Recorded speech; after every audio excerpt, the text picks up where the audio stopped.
Praise the lord. పరిశుద్ధ తండ్రి ఈరోజు పరిశుద్ధ గ్రంథము ద్వారా నీతో మాట్లాడుతున్నాడు.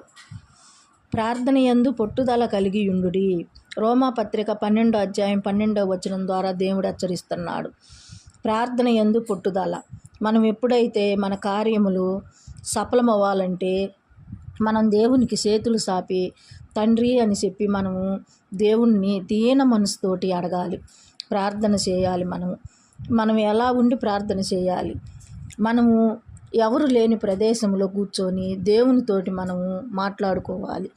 మన బాధలు, మన కష్టాలు, మన కన్నీళ్ళన్నీ ఆయన ముందు మనం కన్నీరు కార్చి మన బాధలు కష్టాలు ఆయనకి చెప్పుకోవాలి.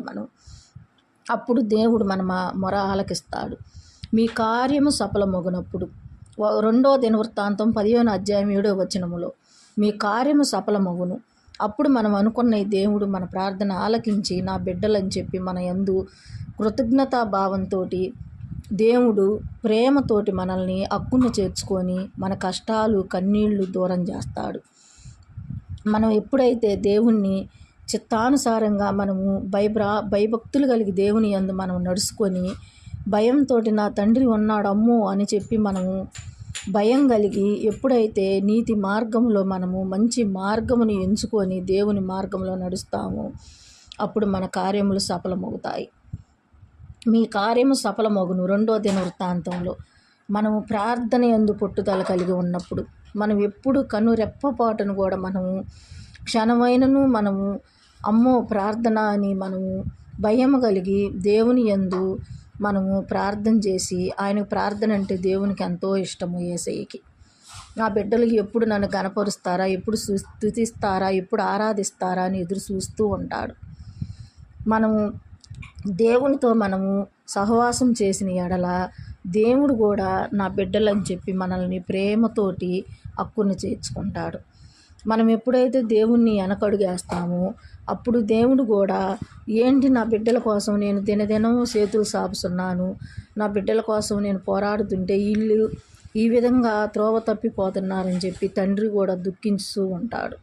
ఒకసారి మనం దేవుణ్ణి గుర్తెరిగినాక మళ్ళీ మనము నీతి మార్గం తప్పి చెడు మార్గమును పయనించినప్పుడు అది దేవునికి చాలా దుఃఖకరము.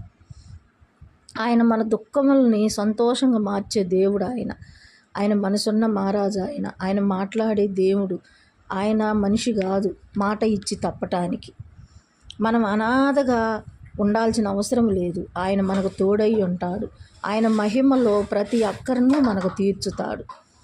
మనము నిందలకి వాటికి మనం భయపడని అవసరం లేదు. ఆయన మన నిందలకి ప్రతి నిందలుగా ఆయన ప్రతిఘటించి మన నిందలను కూడా ఆయన పక్కకు త్రోసివేస్తాడు తండ్రి. మన మీద ఎవరన్నా నిందలు మోపినప్పుడు శత్రువులు ఎదుటే ఆయన మనల్ని తలెత్తుకునేలా నిలబెడతాడు. నీ భారమంతా భరించేవాడిని నేనుండాను, నా మీద మోపమని తండ్రి దినదినం ఆయన చేతులు సాపుతున్నాడు. దీన మనసుతోటి మనము ఆయన దగ్గరన గనక వెళ్ళి చేతులు సాపి తండ్రి అని మనం అడిగినప్పుడు ఇరిగి నలిగిన మనసు అంటే దేవుడికి చాలా ఇష్టం. ఎల్లప్పుడూ మన ప్రాణము విశ్రాంతిగా దేవుడు మనకు కలుగు చేస్తాడు.